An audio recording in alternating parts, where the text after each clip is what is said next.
Collar ಇದ್ದಾರೆ ತುಮಕೂರಿನಿಂದ ಲಕ್ಷ್ಮಮ್ಮ ಅವರು ಕರೆ ಮಾಡಿದ್ದಾರೆ. ನಮಸ್ಕಾರ ಲಕ್ಷ್ಮಮ್ಮ ಅವರೇ. ನಮಸ್ತೆ ಮೇಡಮ್. ಯಾರ ಬಗ್ಗೆ ಕೇಳಬೇಕಾಗಿತ್ತು? ನನ್ನ ಮಗನ ಬಗ್ಗೆ ಕೇಳಬೇಕಿತ್ತು. ಮಗನ ಬಗ್ಗೆ. ಮಗನ ಡೇಟ್ ಆಫ್ ಬರ್ತ್ ಹೇಳ್ತೀರಾ? ಹೇಳ್ತೀನಿ. ಹೇಳಿ ಮ್ಯಾಮ್. 1994. 94 ಸರಿ. 22/11. 22/11 ಸಮಯ ಅಮ್ಮ? ಸಂಜೆ 5:40 ಮೇಡಮ್. 5:40 ಸಂಜೆ. ಏನ್ ಕೇಳಬೇಕಾಗಿತ್ತು? ನನ್ನ ಮಗನ ಬಗ್ಗೆ ಕೇಳಬೇಕಾಗಿತ್ತು ಮೇಡಮ್. ಅವನು 30 ವರ್ಷ, ಈಗ UPSC 2 ಸಲ ಇದ್ದಾನೆ.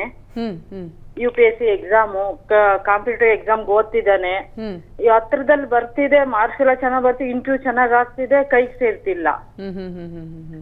ಈಗ ಅದೇ ಮೇಡಮ್ 30 ವರ್ಷದಲ್ಲಿದೆ. ಅವನು UPSC 2 ಸಲ ಬರ್ತಿದ್ದಾನೆ. ಮತ್ತೆ ಈಗ ಕಾಲ್ ಮಾಡಿದ್ದಾರೆ, ಬರಿಬೇಕಂತಿದ್ದಾನೆ. ನಾವು ಸಾಕಪ್ಪ ಅಂತಿದೀವಿ. ಇಲ್ಲ ನಾನು ಬರಿಬೇಕಂತಿದ್ದಾನೆ. ಅದರಲ್ಲಿ ಏನಾದ್ರು ಯಾವ್ದಾದ್ರು ಒಂದು ಗೌರ್ಮೆಂಟ್ ಜಾಬ್ಗೆ ಅವನಿಗೆ ಅವನ ಜಾತಕದಲ್ಲಿ ಇದೆಯಾ? ಸರಿ ಸರಿ ಸರಿ ಸರಿ. ನಮಸ್ಕಾರ. ನಮಸ್ಕಾರ. ಅವಕಾಶ ಇದೆಯಾ ಗೊತ್ತಾಯ್ತು ನನಗೆ. ಪ್ರಶ್ನೆ ಪಾಪ ಇಷ್ಟು ಹೊತ್ತು ಹೇಳಿದ್ದೆಲ್ಲ ಕೇಳಿಸ್ಕೊಂಡೆ. ಎಷ್ಟು ಕಷ್ಟಪಡ್ತಾ ಇದ್ದಾರೆ, ಎಷ್ಟು ಬಾರಿ ಬರೆದ್ರು, ಆದರೂ ಯಾಕೆ ಆಗ್ತಾ ಇಲ್ಲ ಅನ್ನೋದು ಒಂದು ಆತಂಕ ಆಗಿಬಿಟ್ಟಿರುತ್ತಲ್ವ. ಆದರೆ ಇವರಿಗೆ ಒಳ್ಳೆಯ ಯೋಗ ಇದೆ.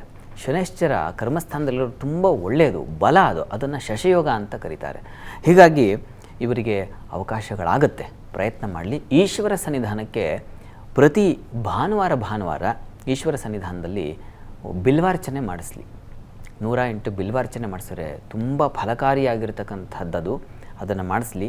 12 ಭಾನುವಾರ ಮಾಡಿಸ್ಲಿ. ಅನುಕೂಲ ಆಗುತ್ತೆ. ಪ್ರಯತ್ನ ಮಾಡಲಿ. ಪ್ರಯತ್ನ ಈಶ್ವರನ ಕೃಪೆಯಿಂದ ಇವರಿಗೆ ಸಾಧ್ಯವಾಗುತ್ತೆ.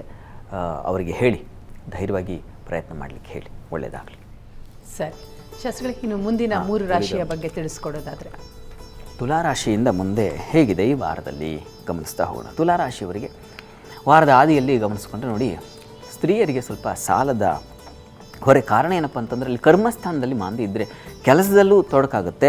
ಮತ್ತು ಚಂದ್ರನು ಅವನ ಸಂಚಾರ ಕೂಡ ಹಾಗೇ ಇದೆ. ಈ ಕಾರಣದಿಂದಾಗಿ ಸ್ವಲ್ಪ ಹೆಚ್ಚಿನ ತೊಡಕನ್ನು ಕಾಣ್ತಕ್ಕಂಥ ಸಾಧ್ಯತೆ ಇದೆ. ಕೆಲಸದ ಮಟ್ಟಿಗೆ ತುಂಬ ಎಚ್ಚರಿಕೆಯಿಂದ ಇರಬೇಕು ಈ ವಾರದ ಆದಿಯಲ್ಲಿ.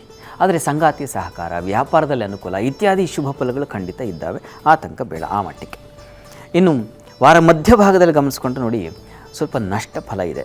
ದುಃಖ, ವ್ಯಥೆ, ಅಷ್ಟಮ ಸ್ಥಾನ ಇದೆಯಲ್ಲ, ಅದು ನಷ್ಟ, ಸೋಲುಂಟಾಗೋದು, ತುಂಬ ವಾದ ಚರ್ಚೆ, ಇವುಗಳಲ್ಲಿ ಸೋಲಾಗಿ ಮುಖಭಂಗ ಅಂತೀವಲ್ಲ, ಅಂಥದ್ದನ್ನು ಎದುರಿಸಬೇಕಾದ ಸಂದರ್ಭ ಕೂಡ ಇದೆ. ಹೀಗಾಗಿ ಸ್ವಲ್ಪ ಜಾಗ್ರತೆ ಇರಬೇಕು. ಏನು ಮಾತಾಡ್ತಾರೆ, ಸಭಾ ಸಂಯಮ ಅಂತ ಕರೀತಾರೆ. ಯಾವ ಸ್ಥಳದಲ್ಲಿ ಇದ್ದೀನಿ ಅನ್ನೋದ್ರ ಬಗ್ಗೆ ಅರಿವಿರಬೇಕಾಗುತ್ತೆ ತುಲಾರಾಶಿಯವರಿಗೆ ವಾರ ಮಧ್ಯಭಾಗದಲ್ಲಿ. ಇನ್ನು ವಾರಾಂತ್ಯದಲ್ಲಿ ನಿಮಗೆ ಗಮನಿಸ್ಕೊಂಡ್ರೆ, ನಿಮಗೆ ಸ್ವಲ್ಪ ದಾಂಪತ್ಯದಲ್ಲಿ ಸ್ನೇಹ, ಪ್ರೀತಿ, ಪ್ರೇಮ ಇಂಥ ವಿಚಾರಗಳಲ್ಲಿ ಮನಸ್ತಾಪ ಇದೆ, ಉದರ ಬಾಧೆ ಇದೆ, ರವಿ ಮತ್ತು ಕುಜನ ಸಂಚಾರ ಇದೆ ವಾರ ಮಧ್ಯದಿಂದ ಈ ಭಾಗದಲ್ಲಿ. ಅದು ನಿಮಗೆ ಸ್ವಲ್ಪ ಮಟ್ಟಿಗೆ ಅನಾನುಕೂಲ. ಅವೆರಡೂ ನಿಮಗೆ ಅಷ್ಟೇನು ಸುಖದಾಯಕವಲ್ಲ. ಹೀಗಾಗಿ ಸ್ವಲ್ಪ ಎಚ್ಚರಿಕೆ ಬೇಕು. ಇದಕ್ಕೆ ಪರಿಹಾರ ಏನಪ್ಪ ಮಾಡೋದು? ಲಲಿತಾ ಸಹಸ್ರನಾಮ ಹೇಳ್ಕೊಳ್ಳಿ. ಅದು ತುಂಬ ಸಹಾಯವಾಗುತ್ತೆ. ಧೀಮಂತ, ಶ್ರೀಮಂತ, ದಿವ್ಯ ಭವ್ಯ ಫಲ ಅದನ್ನು ಹೇಳ್ಕೊಳ್ಳಿ, ಅನುಕೂಲ ಆಗುತ್ತೆ. ಇನ್ನು ವೃಶ್ಚಿಕ ರಾಶಿ ಗಮನಿಸೋಣ. ವೃಶ್ಚಿಕ ರಾಶಿಯವರಿಗೆ ವಾರದ ಆದಿಯಲ್ಲಿ ಗಮನಿಸ್ಕೊಂಡ್ರೆ ನಿಮಗೆ ನೋಡಿ, ಮಾನಸಿಕ ಚಾಂಚಲ್ಯ, ತಂದೆ ಮಕ್ಕಳಲ್ಲಿ ವಿರೋಧಗಳು ಉಂಟಾಗ್ತಕ್ಕಂಥದ್ದು. ಇದು ಮಾಂದಿಯಿಂದಾಗಿ, ಚಂದ್ರನಿಂದಾಗಿ. ಚಂದ್ರ ಎಲ್ಲಿ ರಾಹುಯುಕ್ತನಾಗ್ತಾನೋ ಆಗ ನೋಡಿ ಮಾನಸಿಕವಾಗಿ ದೌರ್ಬಲ್ಯ ಬರುತ್ತೆ. ಹೆಚ್ಚಿನ ಆಲೋಚನಾ ಶಕ್ತಿ ಕಳ್ಕೊಳ್ತೀರ. ಸ್ತ್ರೀಯರು ಬಹಳ ಮುಖ್ಯವಾಗಿ ಮನೆಗಳಲ್ಲಿ ವ್ಯವಹರಿಸುವಾಗ, ಇನ್ಯಾರ ಜೊತೆಗೂ ಮಾತಾಡುವ ಸಂದರ್ಭದಲ್ಲಿ ಎಚ್ಚರಿಕೆಯಿಂದ, ಯಾಕಂದರೆ ನಿಮ್ಮ ಮಾತಿದೆಯಲ್ಲ ಅದು ವಿರೋಧವಾಗಿ ಕೇಳಿಸುತ್ತೆ, ನಿಮಗೆ ನಿಂದನೆ ಒಳಗಾಗುತ್ತೆ, ನೀವು ಕೆಟ್ಟವರಾಗ್ತೀರ. ಈ ಕಾರಣದಿಂದಾಗಿ ಸ್ವಲ್ಪ ಎಚ್ಚರಿಕೆ ಇರಲಿ. ಇನ್ನು ಸಲಹೆ ಕೊಡಲಿಕ್ಕೆ ಹೋಗಬೇಡಿ. ಯಾರಿಗೂ ಸಲಹೆ ಕೊಟ್ಟರೆ, ಇನ್ಯಾರಿಗೂ ಶೂರಿಟಿ ಹಾಕಿದ್ರೆ ಅದೆಲ್ಲ ತೊಂದರೆ ತೊಡಕುಗಳೇ ನಿಮಗೆ. ಹೀಗಾಗಿ ಎಚ್ಚರಿಕೆ ಬೇಕು. ಇನ್ನು ವಾರ ಮಧ್ಯಭಾಗದಲ್ಲಿ ನಿಮಗೆ ಸ್ವಲ್ಪ ಮಟ್ಟಿಗೆ ಧೈರ್ಯ, ಸ್ಥೈರ್ಯ, ಸ್ವಲ್ಪ ಸಹೋದರ ಸಹಕಾರ ಇತ್ಯಾದಿ ಎಲ್ಲ ಸಿಗ್ತಾ ಹೋಗುತ್ತೆ. ಆತಂಕ ಬೇಡ. ಆದರೆ ಮನಸ್ತಾಪ ಇದೆ ದಾಂಪತ್ಯದಲ್ಲಿ, ಪ್ರೀತಿ, ಪ್ರೇಮ ಇಂಥ ವಿಚಾರಗಳಲ್ಲಿ. ಅದು ಮಾನಸಿಕವಾಗಿ ಕುಗ್ಗಿಸುತ್ತೆ, ಹೆಚ್ಚು ಆಲೋಚನೆ ಮಾಡೋ ಹಾಗೆ ಮಾಡುತ್ತೆ, ಕೊರಗುತ್ತೆ. ವಿದ್ಯಾರ್ಥಿಗಳು ಬಹಳ ಎಚ್ಚರಿಕೆಯಿಂದ ಇರಬೇಕು. ಹೈಯರ್ ಸ್ಟಡೀಸ್ ಮಾಡ್ತಾ ಇರ್ತಕ್ಕಂಥದ್ದು ತುಂಬ ಮನಸ್ಸು ಚಂಚಲವಾಗೋ ಸಾಧ್ಯತೆ ಇದೆ. ಪರೀಕ್ಷೆ ಇಟ್ಟುಕೊಂಡು ಬೇರೆ ಬೇರೆ ಚಟುವಟಿಕೆಗಳು ತೊಡಗಿದ್ರೆ ಅನ್ಯಾಯ ಆಗುತ್ತೆ ನಿಮಗೆ. ಇನ್ನು ವಾರ ಅಂತ್ಯದಲ್ಲಿ ಗಮನಿಸ್ಕೊಂಡ್ರೆ ತುಂಬ ಚೇತರಿಕೆ ಇದೆ. ಮತ್ತು ಯಥಾ ಪ್ರಕಾರ ಅನುಕೂಲಗಳಾಗ್ತಾ ಹೋಗ್ತಕ್ಕಂಥದ್ದೆಲ್ಲ ಚೆನ್ನಾಗಿದೆ. ಸ್ವಲ್ಪ ಮಟ್ಟಿಗೆ ಸಾಲದ ವಿಚಾರದಲ್ಲಿ ಎಚ್ಚರಿಕೆಯಿಂದ ಇರಿ. ಆರೋಗ್ಯದ ವಿಚಾರದಲ್ಲಿ ಉದರ ಬಾಧೆ ನಿಮ್ಮನ್ನು ತುಂಬ ಬಾಧಿಸುತ್ತೆ, ಚರ್ಮ ಹಾಗೂ ಉದರ ಬಾಧೆ. ಈ ಕಾರಣದಿಂದಾಗಿ ಆದಿತ್ಯ ಹೃದಯವನ್ನು ಹೇಳ್ಕೊಳ್ಳಿ, ತುಂಬ ಸಹಾಯವಾಗುತ್ತೆ. ಇನ್ನು ಧನುಸ್ಸು ರಾಶಿ ಗಮನಿಸೋಣ.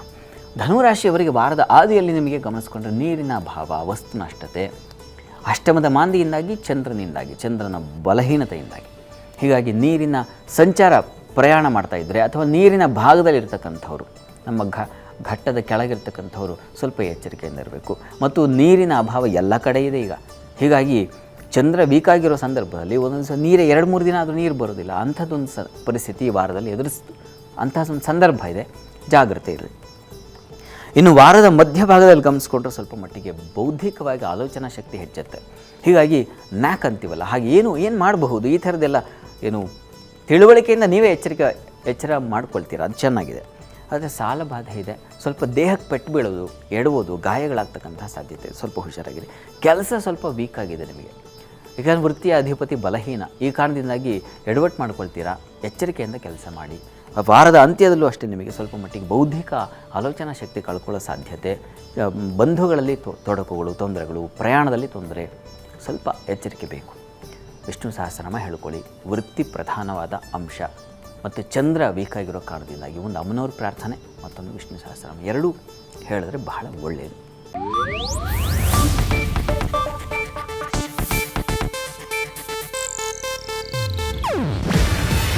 ಇದು ಏಷ್ಯಾನೆಟ್ ನ್ಯೂಸ್ ನೆಟ್ವರ್ಕ್ ಪ್ರಸ್ತುತಿ.